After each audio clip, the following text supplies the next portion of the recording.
Listo. Bueno, entonces el día de ayer hablábamos respecto de las actas de las asambleas, cuándo deberán de protocolizarse, cuándo no. Recuerden, pues bueno, la obligación de protocolizar aplica cuando estas no se incluyan dentro del libro, sin embargo, siempre es recomendable la protocolización para la obtención de una fecha cierta en cuanto a las actas. Hablábamos también de las votaciones especiales, de los accionistas y las limitaciones o las abstenciones que deberían de hacerse por parte de los administradores, de los socios, cuando eh, eh, se votaran asuntos contrarios a sus intereses o donde hubiera un conflicto de intereses respecto de los temas que se estuvieran analizando. Ahora bien, llegamos al tema del aplazamiento de las asambleas, ¿no? Una asamblea puede llegar a diferirse o a aplazarse, sí, siempre y cuando haya una solicitud expresa dentro del momento en que se está llevando a cabo la misma, de los accionistas que reúnan el 33% de las acciones representadas en una asamblea. Entonces, es importante que este 33% se considere. Ahora, fíjense, la ley no dice 33% del capital social. Se solicitó de los accionistas que reúnan el 33% de las acciones representadas de una asamblea. Es decir, si hay 50% del capital o 60%, los que representen el 33% de ese 50 o 60% van a ser los que puedan solicitar el diferimiento, porque en muchas ocasiones se interpreta que es el 33% del total, ¿no? Del total del capital, pero no es así, porque la ley dice expresamente que de las acciones representadas en la asamblea, pues los que fueron de manera directa o los que mandaron a su apoderado. En todo caso, ese aplazamiento va a ser para 3 días después, ¿no? Es lo que marca la ley para efectos de que se haga un deferimiento, dice sin necesidad de una nueva convocatoria y esto va a ser pues, porque tal vez los socios, los accionistas, consideran que hay algún asunto respecto del cual no están suficientemente informados, ¿no? Y esto solamente se puede hacer una vez por el mismo asunto. Por supuesto que pueden surgir diversos temas complicados, ¿no? Complejos en cuanto al tratamiento de las asambleas. Puede ser que los socios digan, oye, ¿sabes qué? Aquí del informe del administrador no se entiende algo, ¿no? Y le pidan una aclaración al respecto en ese momento. Pues entonces, si es derivado de esa aclaración surgen temas novedosos que tal vez requieran un estudio o análisis adecuado, pues los socios podrían decir, los que representan el 33%, los que hayan ido a la asamblea, podrían decir, oye, pues vamos a aplazar, ¿verdad? Vamos a estudiar este asunto y vamos a aplazar la asamblea sin necesidad de nueva convocatoria porque necesitamos revisar la información que se nos está presentando y que de esta manera pues pueda llegar a resolverse de una forma adecuada, ¿no? Entonces, pues es importante destacar que pues la ley tampoco es limitativa, ¿no? Se habla de un plazo de 3 días, pero no señala si ese plazo de 3 días puede extenderse o no. Algo más, si están de acuerdo, si se toman por acuerdo de la asamblea, pues se puede extender más tiempo ese plazo. Pero recuerden, hablamos de límites inferiores. Entonces, cuando menos, deberán de dársele ese 33% 3 días para que conozcan del tema, para que se informen y que puedan discutirlo y votarlo dentro de la propia asamblea. Pero puede ser que por mayoría de los que estén presentes digan, no, ¿sabes qué? Necesitamos más tiempo. Y en lugar de 3 días, que sea una semana o que sean 15, ¿no? Porque hay que analizar información de los informes que se presentaron o de algún tema en específico y entonces se puede acordar que sea por mayor tiempo. Por supuesto que si, por ejemplo, decidimos aplazar la asamblea por el punto 1 del orden del día y tenemos varios temas adicionales, ¿no? Tenemos punto 2, 3, 4 y 5 en el orden del día, pues pudiéramos continuar la asamblea respecto del resto de los puntos. No así del primero, de ahí dijimos, vamos a aplazarla y nos vemos dentro de 3 días, el tiempo que por mayoría se estime pertinente, pero no habría impedimento para efecto de poder llevar a cabo la asamblea respecto del resto de los puntos. Ahora, pues puede ser que exista una correlación entre el punto 1 y el punto 2, ¿no? ¿Cómo vamos, por ejemplo, a verificar si el informe del comisario es correcto si todavía no verificamos o no aclaramos de manera total el informe del administrador? Ah, bueno, pues vamos a aplazar también el tema 2. Entonces vamos a suponer que son los únicos dos temas y a lo mejor lo de los monumentos, ¿no? Lo que le vamos a pagar a los administradores, bueno, sí, ya decidimos que les pagamos tanto, pero pues el tema 1 no lo podemos superar, ¿no? Superamos el tema 3, el tema 1 no lo podemos superar y el tema 2, como está íntimamente relacionado tampoco, pues aplazamos. Oye, y ya al momento de la celebración de la continuación de la asamblea, resulta que se aclaran los puntos del tema 1. Pero surgen nuevas dudas con respecto del informe del comisario. ¿Podríamos aplazar otra vez la asamblea? Sí, siempre y cuando se cumpla con el requisito, ¿verdad? Porque a lo mejor el comisario nos presenta información que no conocíamos en ese momento, se aclara alguna cuestión o situación y entonces sería necesario contar con ese plazo para efecto de que se pueda aplazar la asamblea. Bien, ahora, ¿cuál es el efecto de las resoluciones? ¿No? Ya se terminó la asamblea, ya tomamos las resoluciones dentro de la misma, ya se llegó a puntos de acuerdo. Pues entonces estas resoluciones legalmente adoptadas por la asamblea, de manera general, van a ser obligatorias para todos, aun para los ausentes, ¿verdad? Eso es, esa es la consecuencia que se establece pues por no asistir, ¿verdad? Si no voy, ni modo, aunque no vayas, o aunque votes en contra, si la mayoría o la mayoría calificada votó por adoptar un determinado aspecto, entonces tiene que afectarles esa decisión, salvo el derecho de oposición, ¿no? ¿Y qué es ese derecho de oposición? Bueno, pues resulta que los accionistas que representen el 33% del capital podrán oponerse judicialmente a las resoluciones de las asambleas generales. O sea, estos accionistas pueden presentar una demanda para efectos de contravenir o controvertir las decisiones. Requisitos, pues que la demanda se presente dentro de los 15 días siguientes a la fecha de clausura de la asamblea, que tienen un término perentorio y fatal.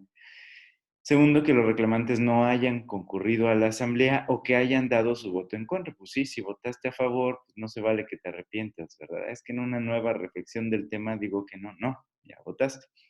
3, que la demanda señale la clausura del contrato social, señale la cláusula del contrato social o el precepto legal infringido y el concepto de violación. Es decir, esta demanda se puede establecer o se puede formular cuando existe una contravención al contrato social.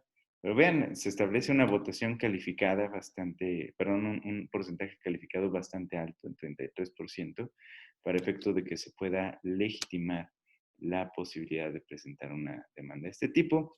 Y bueno, también señala que en caso de no existir oposición, no podrá formularse oposición judicial contra las resoluciones relativas a la responsabilidad de los administradores o de los comisarios. ¿Cómo es esto? Ah, bueno, resulta que se va a definir si se inicia alguna acción de responsabilidad en contra de un administrador o de un comisario. Pero los socios no solamente votan en oposición a la decisión de no iniciar alguna acción, sino que dicen, no, me abstengo de votar. ¿Estaría legitimado para iniciar esta acción de nulidad en contra de la asamblea? Pues no, no podría, ¿no?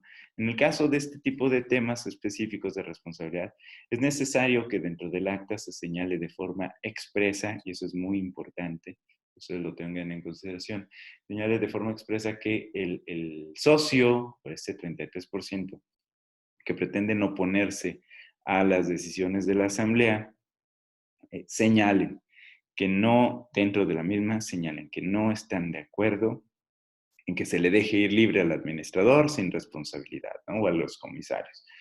Si no se hace así, pues el juez no va a poder entrar al estudio respecto de si fue correcta o no la decisión. Ahora bien, esta acción de oposición,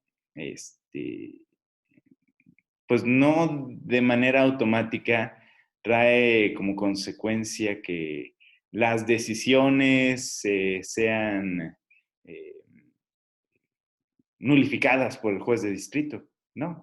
¿Qué es lo que va a analizar el juez de distrito a la luz de esta acción de oposición? Pues va a analizar precisamente si las decisiones que se tomaron en la asamblea contravienen o no lo que marca el estatuto.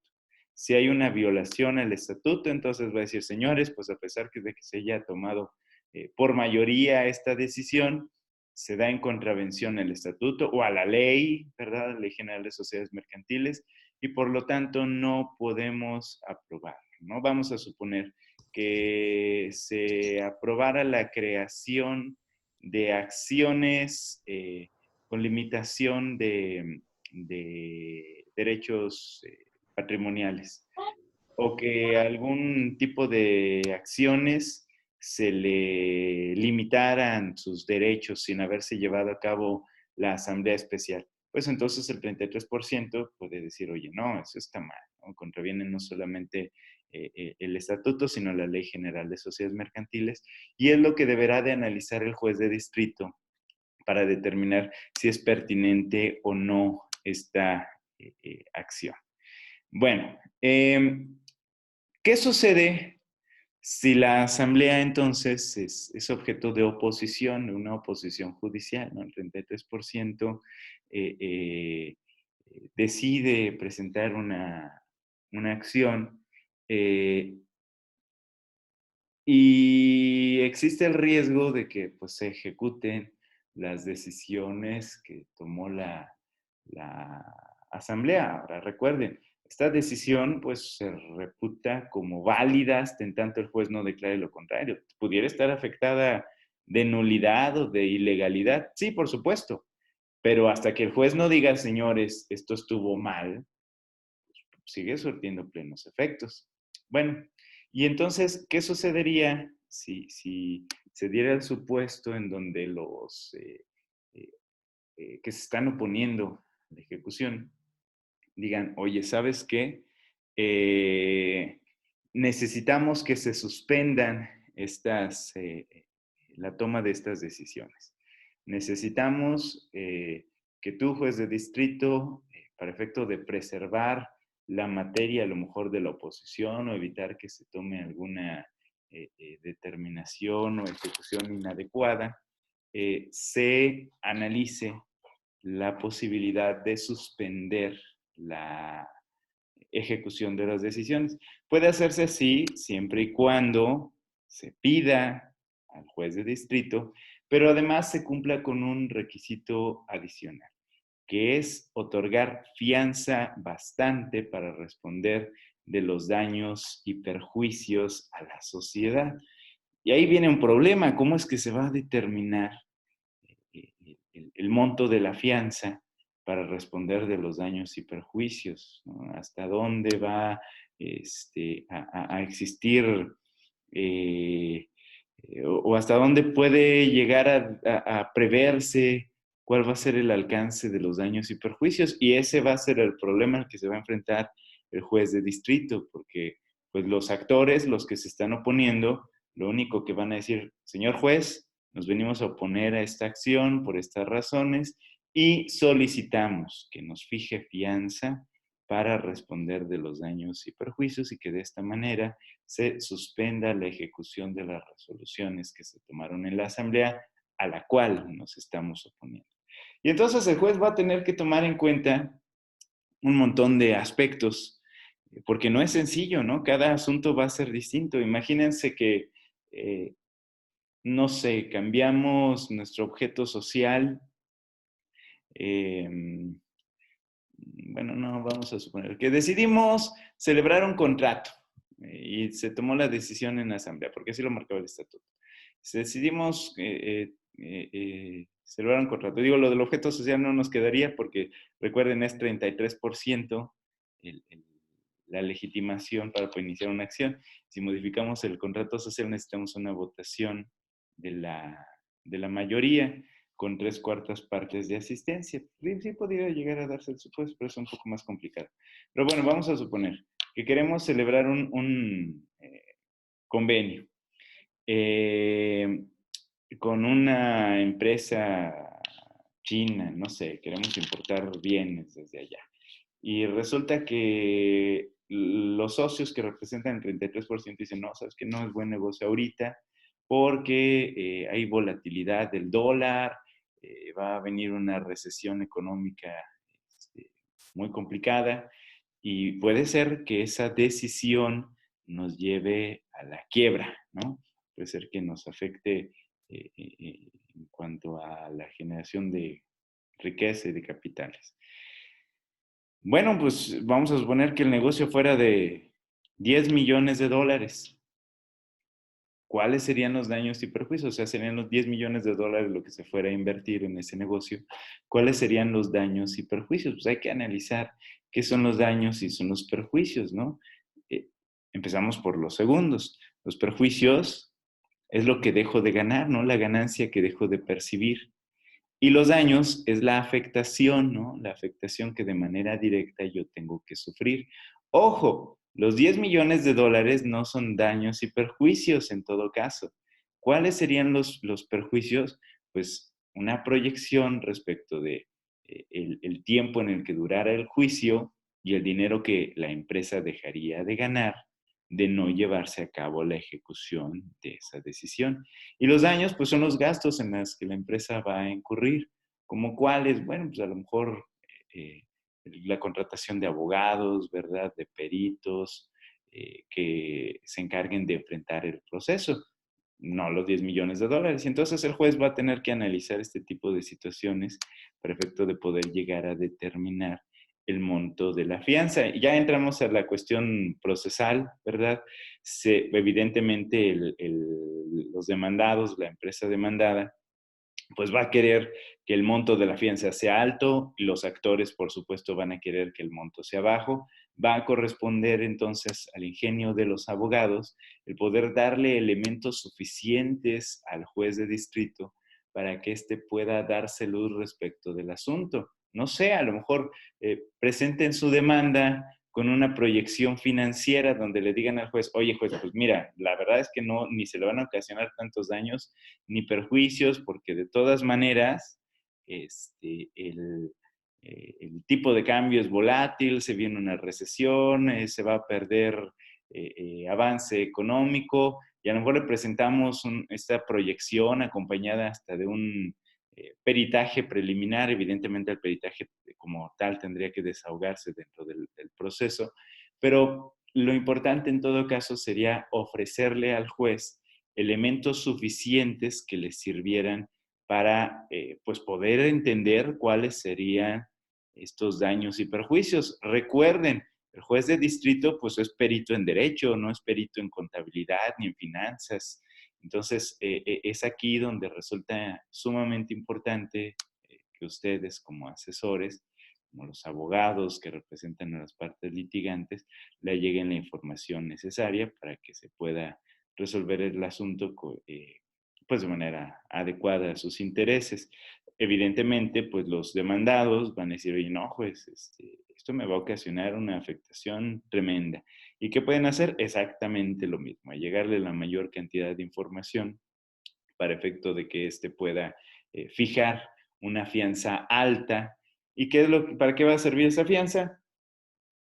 Pues para reclamar a la fianzadora en su momento el pago de las cantidades que tendrán que ser demostradas. El hecho de que el juez diga, ah, sí, vamos a fijar una cantidad de 2 millones de dólares por daños y perjuicios, no implica que de facto ya tenga derecho el actor o el demandado, ¿no? El que ganó el proceso, ya tenga derecho a que se le paguen esos $2 millones, ¿no? O sea, hay que seguir un proceso, un procedimiento, primero ante la fianzadora y luego a través de un juicio especial para la reclamación del pago de fianzas, donde en principio tendrá que demostrarse que se ganó lo que da legitimación para iniciar el reclamo, o sea, que el que me obligó eh,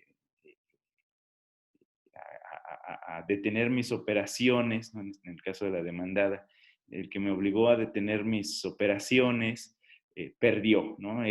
Se determinó infundada su acción. Bueno, y después, ¿qué tengo que demostrar? Pues cuál es el monto de los daños y perjuicios. Y ese es el conflicto, ¿no? Tendría que demostrar primero ante la defensora y eventualmente ante la autoridad judicial, ante el juez de distrito en un nuevo procedimiento, a qué monto ascienden precisamente esos daños y perjuicios y que tienen una relación con la suspensión de la que fue objeto derivado de la acción de oposición. ¿Sí? Bueno, la sentencia de la oposición va a surtir efecto respecto de todos los socios. Dice que todas las oposiciones contra una misma resolución deberán decidirse en una sola sentencia. ¿Por qué? Pues porque puede haber varias oposiciones, ¿no? Puede haber dos, en un caso extremo hasta tres oposiciones. O ya tendríamos un 99%, eso implicaría ya mucho desinterés de parte de los socios. Imagínense, dejan que un 1% celebre la asamblea y que se toma la decisión. Se podría, pues en un caso extremo sí, y se reúnen tres facciones, cada una del 33% para oponerse, podría darse sí, y cada uno tendría su proceso, su demanda independiente, que deberá desahogarse en el mismo proceso. O sea, todos los asuntos tendrían que acumularse para evitar sentencias contradictorias, ¿no? El juez de distrito tendría que mandar, llamar, tendría ahí ustedes ya tendrán que atender a las reglas procesales, ya sea que el que radicó primero sea el que resulte competente y les diga a los otros dos, oigan, pues mándenme sus asuntos, o sea, pues alguno de los otros el que pida que se inhiba, ¿no? Y a veces analicen por ahí la declaración de competencia de manera procesal, ¿no? Bueno, ahora, para el ejercicio de las acciones judiciales, ¿qué se requiere? Pues en principio los accionistas deberán depositar los títulos de sus acciones ante un notario o institución de crédito. Y este va a tener que expedir un certificado que se acompaña a la demanda. ¿Cómo está esto? Ah, bueno, pues es que si yo quiero iniciar una acción judicial, en general, cualquiera, lo que tengo que hacer es seguir las acciones, pero no se las voy a llevar al juez, se las voy a llevar al notario, preferentemente el notario que se encargó de constituir, protocolizar la empresa o el corredor público en su caso. Y este me va a expedir un certificado a una institución de crédito, ¿no? Una institución financiera. O puedo ir con un banco y decirle al banco, oye, fíjate que necesito que me expidas un certificado de depósito de mis acciones. Ya deberán de consultarlo con la parte jurídica del banco para ver si les ofrece o no ese servicio. Por supuesto que les va a cobrar, ¿no? Les va a cobrar ahí la cantidad necesaria para efectos de que se pueda llegar a efectuar. Ahora, las acciones depositadas no se van a devolver hasta la conclusión del juicio. Es decir, hasta que el juez de distrito emita una resolución, diga, señores, si se configuró como fundada la oposición o no se configuró como fundada la oposición, ya en cada uno de estos supuestos, el juez de distrito va a tener que decir si es eh, pertinente o no la acción correspondiente. Pero hasta que la sentencia ejecutoriada, o mejor dicho, hasta que la sentencia causa ejecutorias, entonces se van a devolver las acciones. En todo caso, aquí surge el llamado derecho a la separación, ¿no? Porque los socios pueden decidir separarse de la empresa si se da alguno de estos supuestos.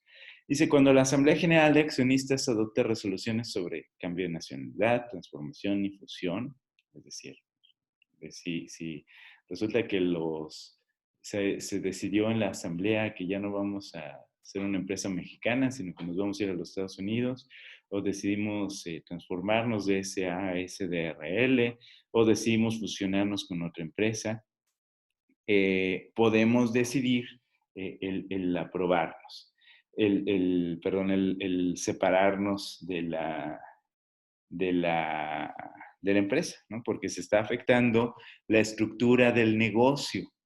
Entonces, es importante tener esto en consideración, porque da derecho a los socios, pues, a que decidan que ya no quieren dar continuidad a la inversión que se está realizando. Ahora, la condicionante, pues, es que se solicite dentro de los 15 días siguientes a la clausura de la propia asamblea. ¿Y esto qué daría lugar? Pues daría lugar a que se le permitiera, primero se le permitiera al resto de los socios ejercer el derecho de tanto para efecto de poder eh, eh, adquirir estas acciones, y en caso de que no se ejerciera, pues el socio sería libre de poder venderle a quien quisiera.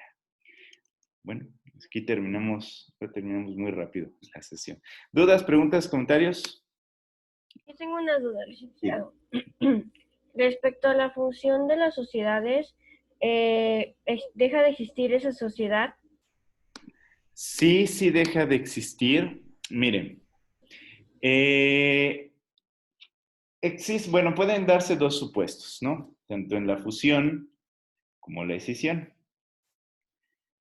Creo que por ahí, a inicios del periodo, vimos este tema, ¿verdad? No recuerdo.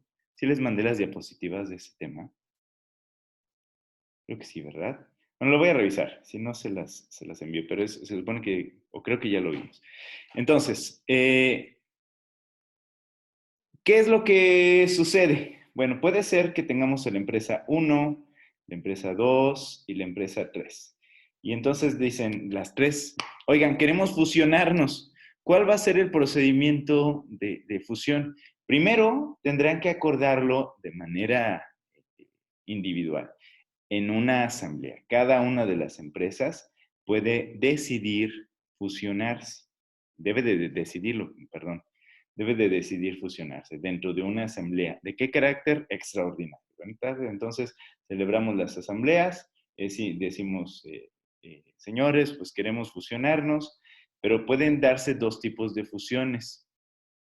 Puede ser que se dé una fusión por incorporación. ¿Cómo pudiera ser esto? Pues que la empresa 1 y la 2 se incorporan a la empresa 3, dando lugar a que la empresa 3 aumente o crezca en cuanto al capital que detenta. O puede ser que esa fusión dé lugar a la creación de una nueva empresa, la empresa 4, y que las tres empresas desaparezcan, ¿verdad? Entonces ya dependerá de la conformación que ustedes quieran adoptar. Pueden decir, ¿sabes qué? La empresa 1 y 2 ya no resultan tan relevantes, sería importante que se unieran a la empresa 3, pueden incorporarse a ella, por supuesto, ¿verdad? O puede ser que las tres digan, miren, ya no nos interesa mantener ni nuestro nombre comercial, vamos a crear una nueva empresa mucho más grande y se puede hacer. De igual manera puede ocurrir en la escisión, es decir, en la separación. Puede ser que tengamos una empresa y esa empresa decida separarse en la empresa, digo, vamos a suponer que esa sea la empresa 1. Entonces la empresa 1 decide separarse en 4 y entonces se van a crear 4 empresas nuevas, que sería la empresa 2, la 3, la 4 y la 5. ¿Cómo se va a acordar esa decisión? En una sola asamblea extraordinaria de esa empresa 1 y va a decir, señores, ya nos queremos separar y vamos a dividirnos en 4 ramas de la producción, ¿no? ¿Por qué? Pues porque a lo mejor nos resulta conveniente. No sé, imagínense que hacemos muebles. Entonces vamos a crear la división de sillas, la división de escritorios, la división de muebles de casa y la división de artículos decorativos, no sé. Y entonces vamos a crear 4 empresas nuevas. O puede ser que digan, no, ¿saben qué? Solamente vamos a separar una parte. Vamos a dividir la empresa 1 en 2 empresas, pero la 1 va a subsistir. Entonces, va a existir un escindente y una escindida. Entonces vamos a tener la empresa 1 y la empresa 2. Ya dependerá de la conformación que ustedes decidan. A ver, aquí tenemos a Celine Quiroz, levantó la mano.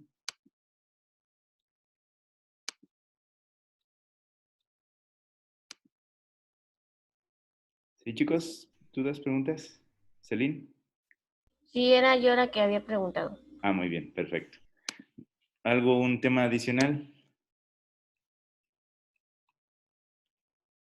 Bueno, creo que sería todo por hoy. Hoy acabamos muy temprano.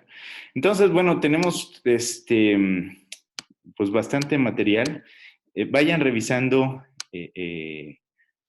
la parte general de las sociedades, que es lo que hemos visto hasta el momento.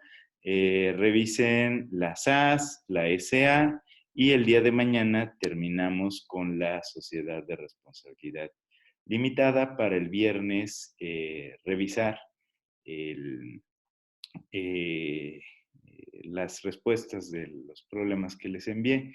Entonces, pues bueno, salvo que haya alguna propuesta diferente o alguna oposición, entonces el examen lo estaríamos celebrando este sábado a las 9 de la mañana. Les envío vía WhatsApp el examen y ustedes tendrán un tiempo límite de 2 horas que culminará a las 11 del día para enviármelo por 2 medios para efecto de darle mayor celeridad y seguridad. Me lo van a mandar en un mensaje privado, no al grupo, en un mensaje privado de WhatsApp a mí, y lo van a mandar al correo de contacto @firmafiscal.com. ¿Sí? ¿Dudas, preguntas, comentarios? No, licenciado, gracias. No, licenciado, muy bien, muchísimas gracias. Bueno, está bien, chicos. Entonces nos vemos mañana. No, nada más una duda. ¿El examen del sábado abarcaría qué temas? Abarcaría parte general de la Ley General de Sociedades Mercantiles. Es SAS y Sociedad Anónima. Sociedad Anónima y Sociedad de Responsabilidad Limitada. Sobre eso sería el examen. Sobre ese Exactamente. tipo de sociedades. Ok. Y van a poder utilizar, pues todo, digo, van a estar en casa, digo, evidentemente van a poder utilizar. Y la temática sería como nos había comentado, de como un examen tipo Ceneval de circular la respuesta o problemas. No, les voy a dejar unos problemitas. Me gusta más ese método, en lo personal. Problemas, no sé, tal vez serían entre 5 y 6 preguntas. Ya saben que una va de regalo. Por supuesto, la de regalo es la más difícil. Probablemente elija 2 o 3 conformaciones de exámenes para que ustedes decidan cuál es el que les resulta más adecuado y contesten. No se vale combinar preguntas. Si tomo del examen 1, 1 o 2 preguntas, del examen 2, 3 y voy completando. No. Van a tener que resolver el examen que les resulte más adecuado de la conformación que yo les envíe. Y pues evidentemente pues pueden utilizar todo el material que está a su disposición.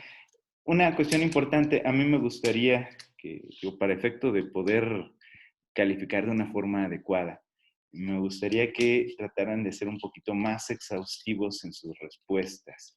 ¿Cómo es esto? Señalar el fundamento legal, ¿no? Finalmente ustedes van a tener al alcance la ley, ya vimos la ley, ya dimos explicación a los artículos y demás cuestiones, pero me gustaría que señalaran, ¿no? De acuerdo al artículo tal, que señala esto, considero que la respuesta va a ser esto. Una respuesta razonada. Voy a tratar de no incluirles demasiadas preguntas, yo creo que 5 sería bastante pertinente para efecto de que pues no se vean presionados por el tiempo, pero sí quiero que sus respuestas estén debidamente fundadas y motivadas, ¿verdad?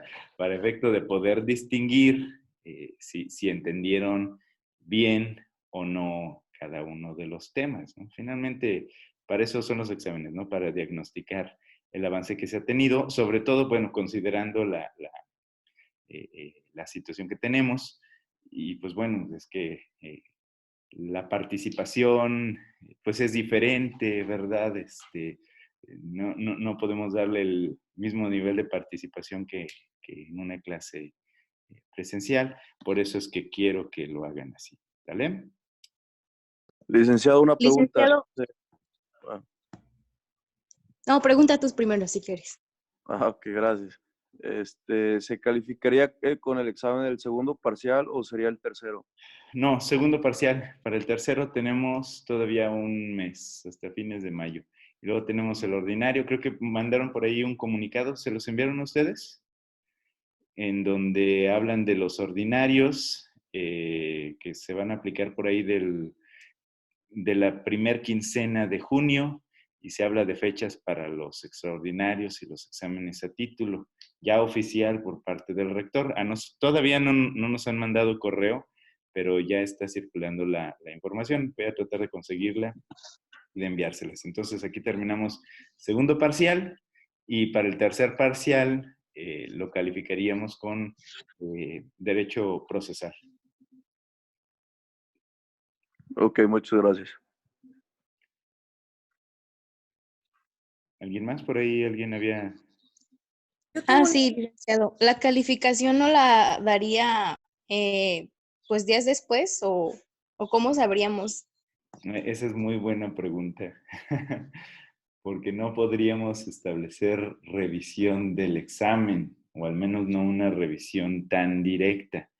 Creo que lo que podríamos hacer sería que les regresara vía WhatsApp sus exámenes.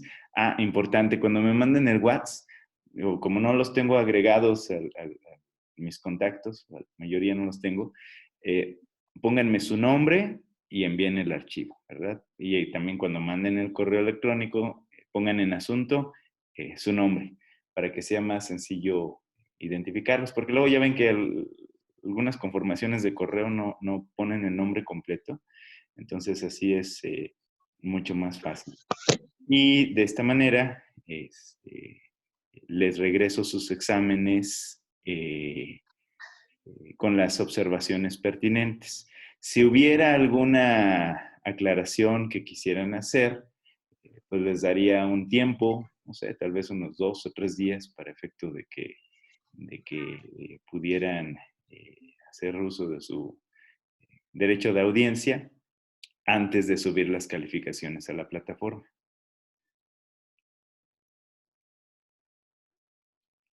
¿Sí? Gracias, licenciado.